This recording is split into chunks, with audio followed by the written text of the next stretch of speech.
Football ইতিহাসে অনেক কিংবদন্তি খেলোয়াড় এসেছেন যারা শুধু মাঠেই নয় ক্লাবের সমর্থকদের মনেও জায়গা করে নিয়েছেন। ব্রাজিলিয়ান উইঙ্গার রাফিনিয়া সেই তালিকায় নিজের নাম লেখাতে যাচ্ছেন, তবে সেটা ভিন্ন এক কারণে।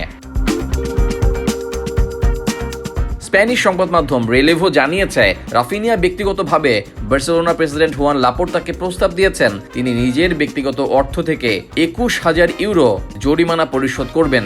উদ্দেশ্য ন্যু ক্যাম্পের স্টেডিয়ামের অ্যানিমেশন স্পেস বা সমর্থকদের বিশেষ গ্যালারিতে ফিরিয়ে আনা।